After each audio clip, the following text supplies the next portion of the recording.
The president is responding, as we've said. The chief White House correspondent John Roberts with that for us now. John?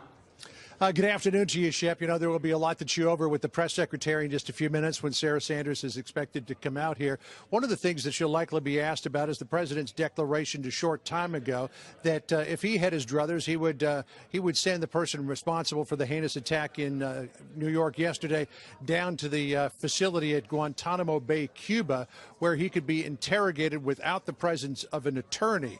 This idea was first suggested earlier today by Senator Lindsey Graham of South Carolina, who believed that we could gain some valuable information from talking to this person about what the connections were to terrorism, how this person became radicalized, and without the benefit of having an attorney there, we could likely get some more information out of him than before. To the best of our knowledge, this would be the first time that anybody who committed a crime on U.S. soil would be sent down to Guantanamo Bay. You might remember Jose Padilla from Brooklyn. He was the so-called dirty bomber. He was declared an enemy combatant, sent to the brig in South Carolina, but was not transferred to Guantanamo. Eventually, he made it into the federal court system where he was sentenced to more than 17 years in prison. But after Senator Graham raised that question, Major Garrett from CBS, who happens to be seated just to my left here, asked the president during a pool spray in the cabinet room whether or not he supported that idea. Let's listen here. Mr. President, do you want the assailant from New York sent to Gitmo? I would certainly consider that, yes. Are you considering that now? I would certainly consider that. Send him to Gitmo. I would certainly consider that, yes.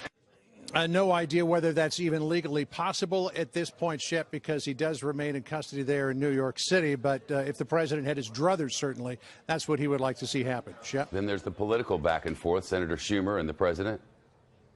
Yeah, and that was unusual because you'll remember in the early hours and even the first couple of days after the horrific shooting in Las Vegas, the president was saying, now is not the time to be talking about politics or policy. Let's mourn the dead. But the president jumped right into it this morning, blaming Chuck Schumer for what happened, the fact that this guy got into the country on one of those diversity visas. It's true that back in 1990, Senator Schumer was one of the supporters of initiating a visa diversity program, but also true that as a member of the Gang of Eight in 2013 supporting comprehensive immigration reform, he wanted to take that off the table. But the president believes that he can make some political points on this toward his vision of immigration reform.